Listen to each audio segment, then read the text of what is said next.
Olá, gente, tudo bem? Voltei para que a gente fale sobre o capítulo 18 agora, mas continuando, né, no mesmo tema que é a Ásia.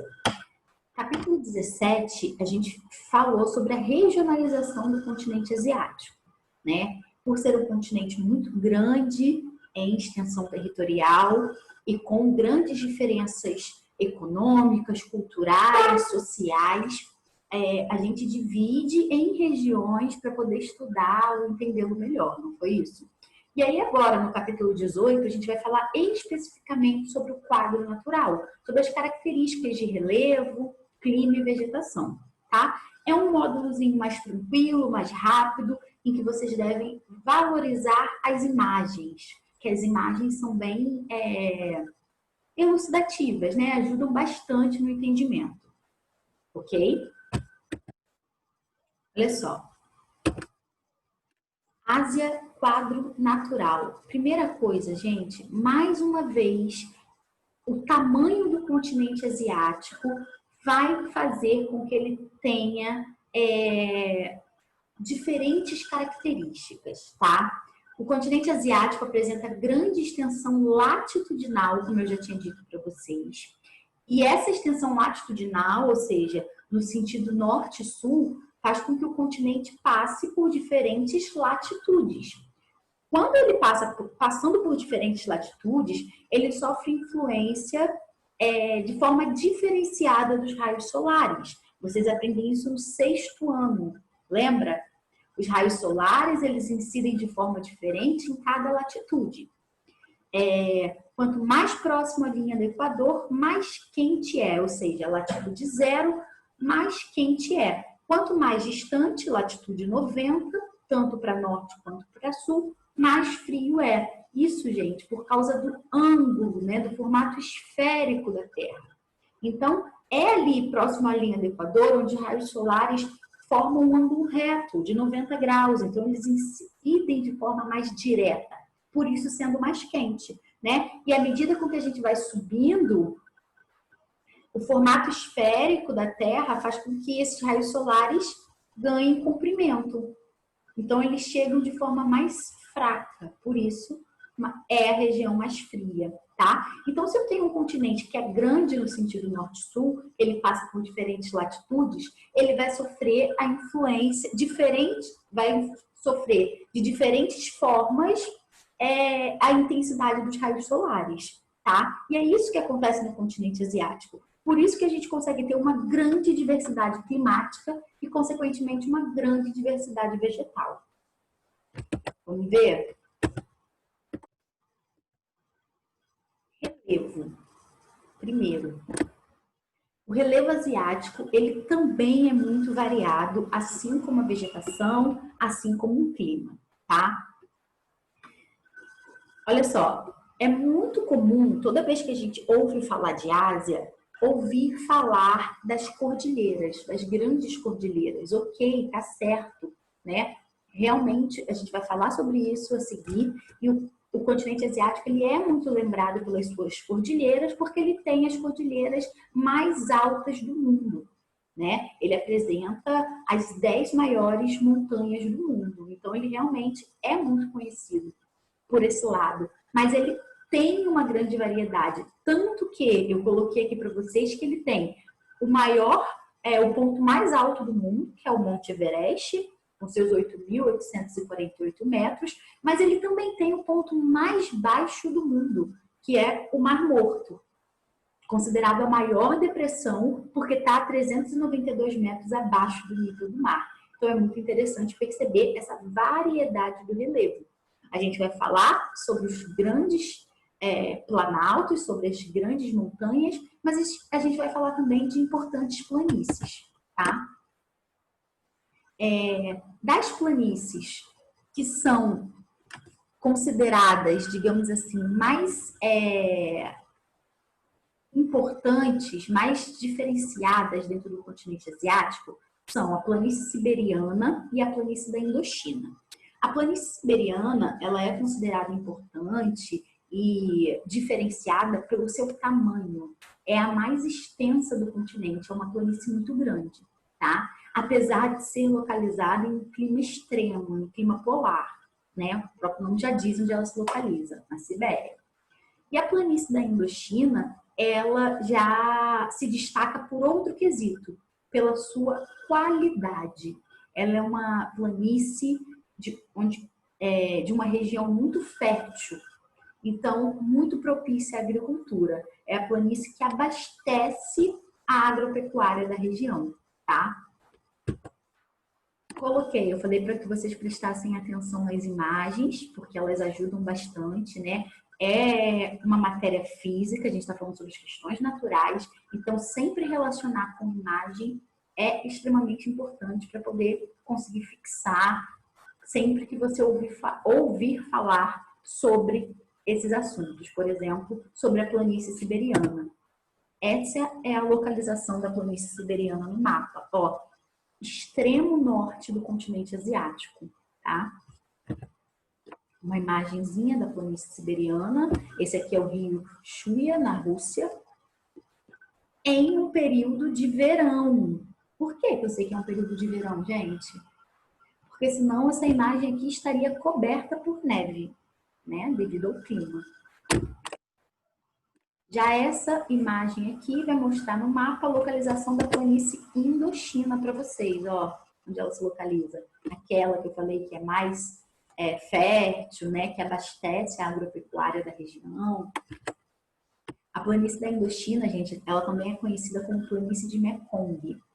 Se estende pelos países da Camboja, Laos e Vietnã. Como eu tinha dito para vocês, ó, ajuda bastante na agropecuária, principalmente na risicultura, na plantação de arroz. E aí, agora sim, eu falo das cordilheiras, eu falo dos planaltos. Gente, esse mapinha aqui, ele é um mapa do relevo asiático. Preste atenção aqui na legenda, né? Nunca esqueçam disso, a legenda é a alma do mapa, é ela que vai te ajudar a ler e a interpretar esse mapa. Então, olha, por cores, as cores determinam a altitude do relevo. Então, olha assim, o verde escuro é o relevo mais plano, mais baixo. Tá vendo? Essa partezinha aqui, ó, mais escura. O verde mais claro é planície, né? Ou melhor, deixa eu enxergar aqui. Isso, o verde escuro são as depressões, ó. Abaixo de 0 metros. Ou seja, altitude negativa. Então, são as depressões. A parte verde clara, todas essas aqui, ó, são as planícies. Aí depois tem o amarelinho, começa a ter uma altitude maior, né? De 500 metros. Depois, o mostarda, uma altitude ainda maior, 1.000 metros. Depois, seria um mostarda mais forte, né? Quase amarronzado, essa parte aqui, ó, onde a minha setinha está, aqui. 2.000 metros de altitude, até 4.000 metros. E essa parte aqui meio lilás, que se concentra no mapa nessa única parte da Cordilheira dos Himalaias, é onde a gente tem as montanhas com mais de 4.000 metros de altitude, né? Onde estão as montanhas mais altas do continente, não só do continente, como do mundo, como eu já tinha dito para vocês. Como eu também já tinha dito, é a porção mais famosa do continente asiático, né? São as cordilheiras. E aí eu coloquei para vocês as duas principais cordilheiras dessa região, tá? Primeiro, de cara, a gente fala da cordilheira do Himalaia, ó, essa partezinha aqui lilás que eu falei para vocês, né? Tem as montanhas com mais de 4.000 metros de altitude. Além disso, ela é extensa, tem mais de 3.000 quilômetros de extensão. E tem o Monte Everest, que a gente viu que é o maior pico do mundo, né? O ponto mais alto do mundo. A segunda cadeia de montanhas, muito importante, ela fica no noroeste da Ásia, entre o Monte Urais e a ilha de Nova Zembla, tá? É conhecido pelo Planalto da Mongólia e do Tibete. Gente, logo acima dos Himalaias, né, onde está o Planalto do Tibete, tá? Então, nessa mesma região, um pouquinho mais a norte da Cordilheira do Himalaia, tudo bem? Localizei aqui para vocês no mapa mais uma vez, onde, né, nesse mapa de relevo, vocês percebam que esse mapa aqui é um mapa de relevo. Mais uma vez, as áreas amarronzadas são as áreas de maiores altitudes e as áreas verdes clarinhas são as áreas de menor altitude, tá? Essa é a região dos Himalaias e do Planalto do Tibete, né? Sendo que o Planalto do Tibete está ao norte da Cordilheira dos Himalaias, nessa região. Imagenzinha para vocês, ó, do Monte Everest, no Nepal, Lago Rolli, no Tibete, Monte Everest de novo, mais coberto de neve, e o Lago Gokyo, no Nepal, também coberto de neve, aqui o relevo ao redor do lago. Formação da Cordilheira do Himalaia.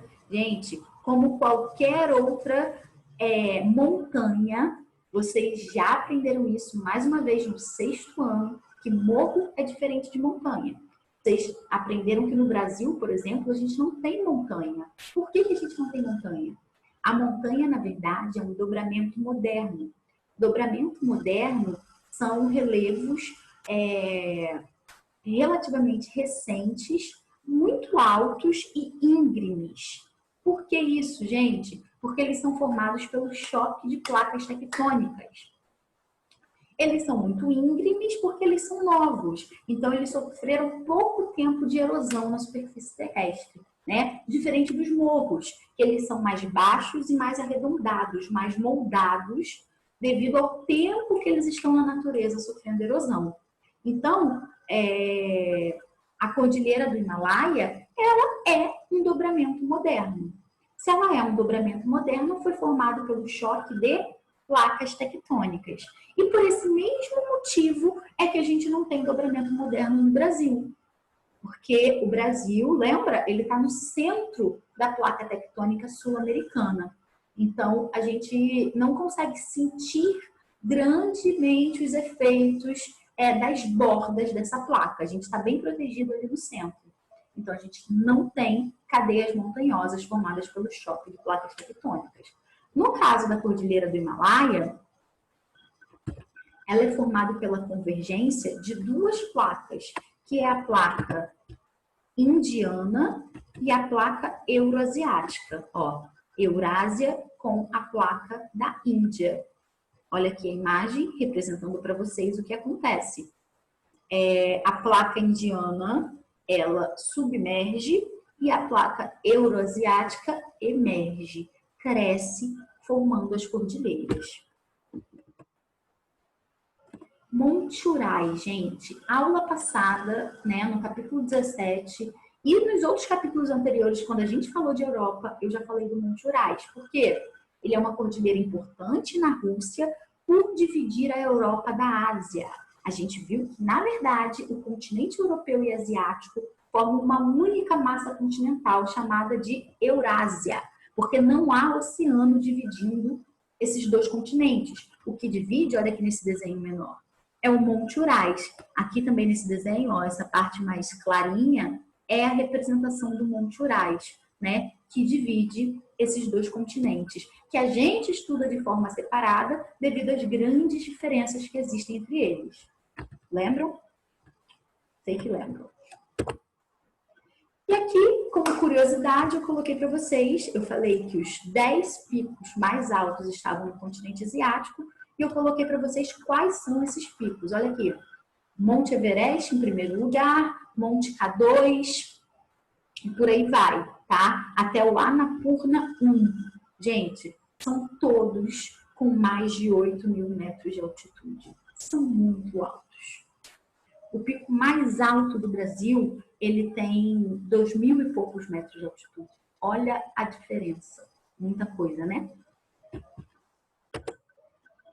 Clima. Vamos ao clima agora. Já vimos que o clima ele é diversificado, né? Apresenta um conjunto climático bem variado em função da sua extensão territorial, como nós já falamos. E basicamente a gente consegue dividir em 3 tipos, tá? Climas quentes, climas temperados e climas frios. Essa imagem a seguir mostra para vocês a distribuição certinha dos climas do continente asiático. Olha aqui, eu vou começar pelo clima mais quente, que é o equatorial. Ele é o que está mais ao sul do continente. Passa, inclusive, ó, pela linha do Equador. São as áreas próximas à linha do Equador e sobre a linha do Equador. Então, é o clima mais quente, pelo que eu expliquei lá no início da nossa aula agora, hein? Vocês lembram? Volta lá, então, para poder relembrar. 2, tropical úmido. 3, em amarelo, tropical seco. Esse amarelo bem clarinho é o desértico. Depois entra o clima temperado. Essa parte grande em verde, que é o clima temperado continental. E essa parte em laranja, que é o clima temperado mediterrâneo. Nos climas frios, a gente tem 2 tipos, que é o clima frio polar e o clima frio de montanha, né? O polar é esse lilás e o frio de montanha, esse roxo. Vamos ver as características de cada um desses climas? Primeiro, o clima polar, ou clima siberiano, gente. É um clima de frio extremo, com invernos longos e vigorosos. Né? Em que área, gente, que atua do continente asiático? No extremo norte do continente, né? No norte do continente asiático.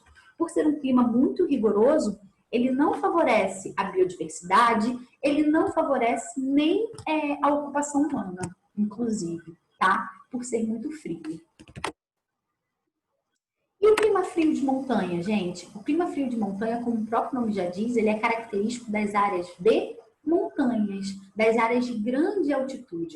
Então, nesse caso, não é a latitude que vai influenciar na característica do clima, e sim a altitude. Então, mesmo que ele esteja em uma latitude mais baixa, se eu tenho uma grande montanha ali, o clima naquela montanha é diferenciado por causa da altitude. Quanto maior a altura de um relevo, né, quanto maior a altitude, no caso, menor é a temperatura. Então, quanto maior a altura desse relevo, menor vai ser a temperatura nele, tá?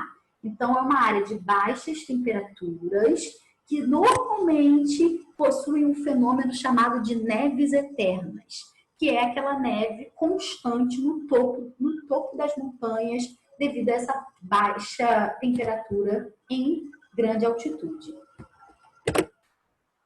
Clima temperado é o clima típico da faixa litorânea ocidental, ou seja, a oeste do continente asiático. Ele pode ser, como a gente já tinha visto no mapinha anterior, clima temperado continental ou clima temperado mediterrâneo.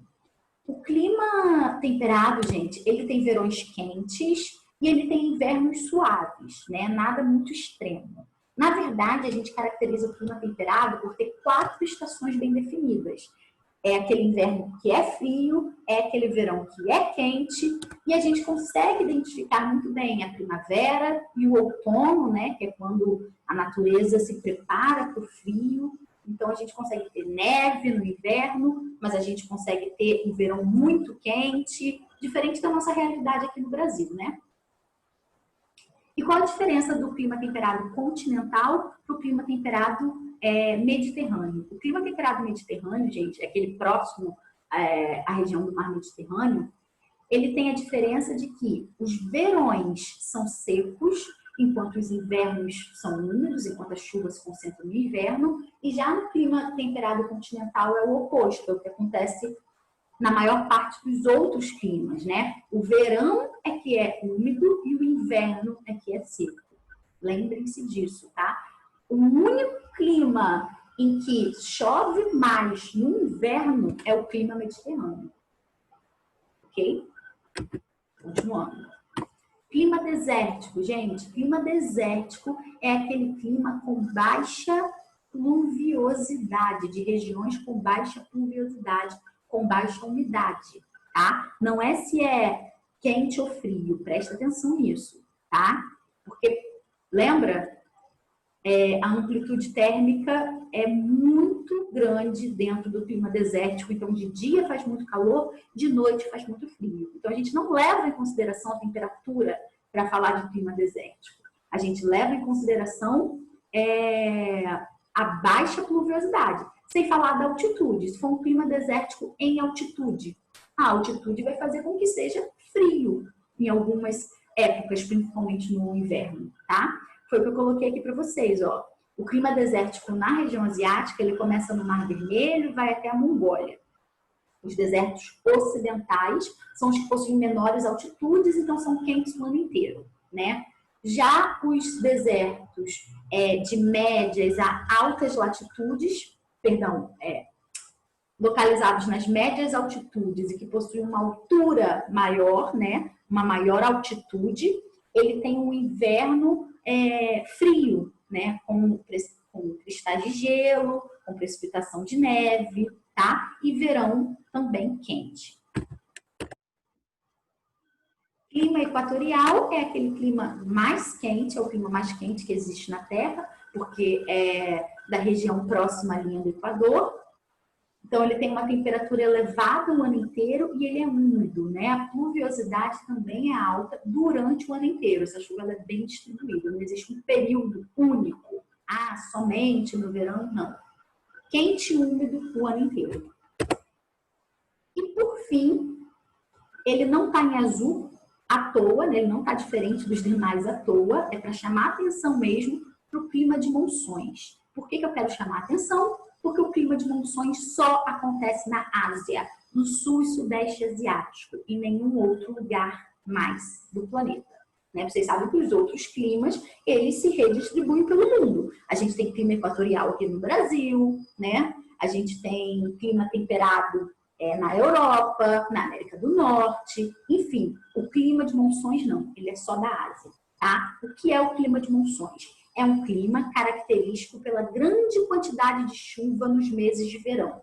Ah, mas você falou que é normal, que no verão chove mais. Ok, mas no clima de monções essa diferença é absurda, tá? Chove muito no verão e o inverno é bem seco. Então, essa diferença é muito grande.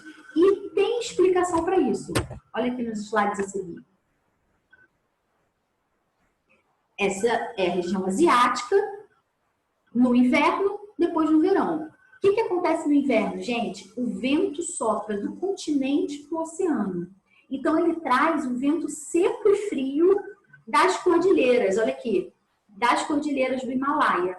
Lembra a região das cordilheiras? Então, no inverno, o vento ele sopra dessa área. A área de alta pressão está no continente e a baixa pressão está no oceano. Por isso que o inverno ele é frio e seco. Em compensação, no verão, o vento ele muda de direção. Ele sopra do oceano para o continente. Então, é um vento carregado de umidade, né? Por isso, as grandes chuvas, as chuvas torrenciais e intensas no verão asiático, né? Principalmente no sul e sudeste asiático, tá? Onde as monções atuam. Resumir aqui para vocês, ó.